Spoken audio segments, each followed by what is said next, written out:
بلکہ یہیں پر اصلاحی پہلو، آج کتنے لوگ ہیں جنہوں نے اپنا فرض حج ادا کر لیا ہے. حج تو زندگی میں ایک ہی مرتبہ فرض ہے، دوبارہ جتنے حج کریں گے حج نفل ہوگا. علماء نے فرمایا کہ اگر ایسے لوگوں کے سامنے غریب لوگ ہوں، محتاج ہوں، حاجت مند ہوں، تو ان کے لیے بہتر یہ ہے کہ وہ نفلی حج نہ کرتے ہوئے ان غریبوں اور محتاجوں کی حاجت روائی کر دیں. یہ ان کے لیے اس نفلی حج سے بہتر ہوگا. لیکن لاکھ نصیحت کرو، چاہے 10 نفلی حج کریں گے، لیکن کسی غریب کی محتاجی دور کرنے میں انہیں شرم آئے گی، وہاں قدم نہ بڑھے گا الا ماشاء اللہ. اور آج ایک رواج چل پڑا ہے، کچھ لوگ حاجت روائی کے لیے نکلتے ہیں مگر اپنے جیب کی رقم نہیں. حاجت روائی کا یہ بھی نیا فیشن ہے، چلو قوم کی زکوٰۃ اکٹھا کرو. یہ بیچارے قوم کی زکوٰۃ کے ٹھیکیدار بن جاتے ہیں، کسی کو رکشہ خرید کے دے دو، کسی کو یہ کرو. اللہ جانے اس میں سنی کی زکوٰۃ ہے کہ وہابی کی ہے کہ غیر مقلد کی ہے، اور جس کو دے رہے ہیں وہ بھی حقدار ہے کہ نہیں. مگر یہ ایک فیشن چل رہا ہے، ایک اکٹھا کرو زکوٰۃ، جس کو چاہو دے دو. دنیا کل جب قیامت میں ان سے حساب ہوگا تب پتہ چلے گا. اگر جذبہ ہی ہے خدمت خلق کا تو زکوٰۃ کے حقداروں تک جانے دو. تمہیں اپنی جیب سے اگر خرچ کرنا ہے تب اس کے بعد تم مستحق ہو سکتے ہو. غیر کی جیب سے خرچہ کرو اور ہمدردی کی شہرت حاصل کرو اور امید کرو کہ ہم جنت کے محل میں پہنچیں گے. یا جب پٹائی ہوگی قیامت میں تب پتہ چلے گا کہ تم نے زکاتیں لی، خرچ کہاں کیا. مصرف تو بتاؤ، زکات کس سے لی، زکات دینے کا حقدار تھا بھی یا نہیں تھا. تو اللہ تعالیٰ ایسے لوگوں کو بھی ہدایت نصیب فرمائے. ہمارا موضوع یہ نہیں ہے. ایک بات ضمناً آ گئی ہے اصلاحی طور پر. سوچیں کہ میرے آقا نے ارشاد فرمایا اطعام الطعام، محتاجوں کو، مسکینوں کو کھانا کھلانا. یہیں پر دوسری روایت ضمناً ہے، سامنے ذہن میں رکھیں کہ دیکھو بڑی نعمت ہے رب تبارک و تعالیٰ کی رحمت، کہاں کہاں دستگیری کرتی ہے، کہاں کہاں اس کا کرم ہوتا ہے، کہاں کہاں اس کی عنایتیں ہوتی ہیں. صاحب درۃ الناصحین شریف نے ایک واقعہ نقل کیا ہے اور میں نے تقریروں میں ذکر بھی کیا ہوگا.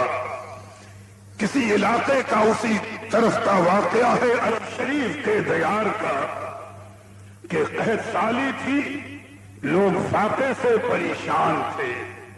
ایک غریب بیوہ عورت تھی جو جنگل سے لکڑیاں کاٹ کر لاتی، بازار میں فروخت کرتی اور جو پیسے ملتے اسی سے ان کا گزارا تھا. ایک دن وہ جنگل کی جانب جا رہی ہے لکڑیاں کاٹنے کے لیے. غربت کا یہ عالم کہ گھر میں کھانے کے لیے کوئی چیز نہیں تھی. صاحب درۃ الناصحین شریف فرماتے ہیں کہ صرف سوکھی روٹی کا ایک لقمہ تھا، پوری روٹی بھی نہیں، آدھی بھی نہیں. فرماتے ہیں صرف ایک لقمہ روٹی سوکھی ان کے پاس تھی. غربت کا یہ عالم. اور یہاں پر ایک حدیث آئی، بے شک غربت میں آدمی کو تکلیف ہوتی ہے، لیکن اللہ کے حبیب نے فرمایا اگر غریب اپنی غریبی پر صبر کرے، صابر اور شاکر رہے، شکایت نہ کرے، تو غریبی پر صبر کرنے والا غریب امتی سرکار نے فرمایا مالداروں اور امیروں سے 500 سال پہلے میرے ساتھ جنت میں داخل ہوگا. سرکار نے فرمایا میری امت کا وہ غریب چاہے مرد ہو یا عورت جس نے غریبی پر صبر کیا، اللہ نے جس حال میں رکھا، صابر اور شاکر رہا، شکایت نہیں کی، تو ایسا صبر و شکر کرنے والا امتی امیروں سے 500 سال پہلے سرکار فرماتے ہیں میرے ساتھ جنت میں داخل ہوگا. کاش میں صبر کرنے کا شعور آ جائے. بیچارے یہ خاتون محترم صابر و شاکر تھی اپنے معاملات پر.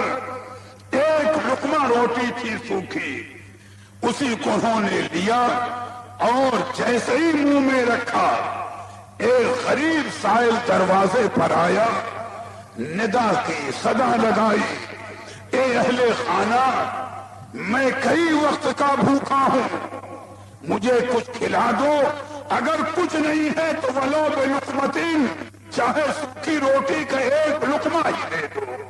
سائل کہہ رہا ہے ولو بلقمتین، چاہے سوکھی روٹی کا ایک ٹکڑا ہی دے دو۔ میاں اب ایک ہی لقمہ تو ہے جسے وہ منہ میں رکھ چکی ہے، کیا ایسے ماحول میں آج کا انسان اپنی منہ کا آنے والا غیر کو کھلا دے گا؟ مگر وہ اللہ کی نیک بندی تھی۔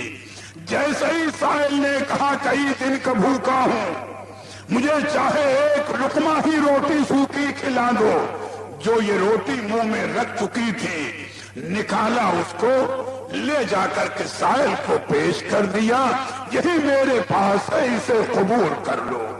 سائل نے لیا، کھاتا ہوا چلا گیا دعائیں دے کر۔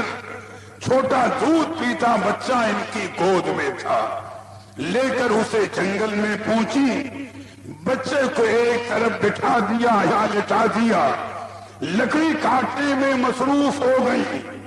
اتنے میں بھیڑیا آیا، بچے کو لے کر بھاگا۔ سوچو ماں کی مامتا، جب دیکھا کہ بھیڑیا بچے کو لے کر کے بھاگ رہا ہے تو یہ بھی پیچھے دوڑی، مگر کتنی دیر دوڑتی، کمزور و ناتواں عورت تھک گئی، بھیڑیا نگاہوں سے غائب ہو گیا، لیکن ماں کی محبت آپ چلتی رہی اسی عالم میں۔ رب تعالیٰ کی رحمت سے نا امید نہیں تھی، تھوڑی دور گئی ہوں گی کہ دیکھا کہ ایک چرواہا اپنے بھیڑوں اور بکریوں کو چرا رہا ہے اور ان کا بچہ اسی کے قریب بیٹھا ہے، ان کا بچہ اسی کے قریب بیٹھا ہے۔ قریب گئی، بچے کو گود میں لیا، معمولی خراش بھی نہیں تھی بچے کے بدن پر، کوئی خراش نہیں۔ چرواہے سے پوچھا کہ ماجرا کیا ہے؟ چرواہے نے کہا میں اپنی بکریوں کو چرا رہا تھا، دیکھا کہ بھیڑیا ایک انسانی بچے کو لے کر بھاگ رہا ہے، میں نے پیچھا کیا، بچے کو چھڑا لیا، خدا کا شکر ہے کہ تمہارا بچہ سلامت ہے۔ انہوں نے گود میں لیا، بچے کو پیار کیا اور شکر ادا کرنے لگی، پروردگار عالم تیرا شکر و احسان ہے کہ تو نے کرم فرمایا۔ تو اتنے میں غیب سے ندا آئی کہ میری بندی لقمتن بے لقمتین، یہ تیرے اس ایک لقمے کا بدلہ ہے جو تو نے اپنے منہ میں روٹی کا ٹکڑا رکھ لیا تھا، لیکن ایک میرا بھوکا بندہ جب تیرے دروازے پر آیا تو تو نے فاقہ گوارا کیا، لیکن اپنے منہ کا نوالا میرے بھوکے بندے کو کھلا دیا، تو اس کے بدلے تیرا یہ بچہ جو بھیڑیے کا لقمہ بن چکا تھا، میں نے اسے سلامتی عطا فرما دی۔ میاں یہ ہے جو میرے آقا نے ارشاد فرمایا، اطعام الطعام، بھوکوں کو، مسکینوں کو، حاجت مندوں کو کھانا کھلانا، یہ نیکی کس وقت کام آ جائے، کب کام آ جائے اور کتنا رب تعالیٰ کا کرم ہو جائے، ہم آپ اندازہ نہیں لگا سکتے ہیں۔ اللہ تعالیٰ ہمیں توفیق عطا فرمائے کہ ہم اپنی حیثیت کے اعتبار سے اس کے بندوں کی حاجتیں پوری کریں، ان کی خدمتیں انجام دیتے رہیں، اور اتنا کرم ہوتا ہے کہ جس کا ہم اندازہ نہیں لگا سکتے۔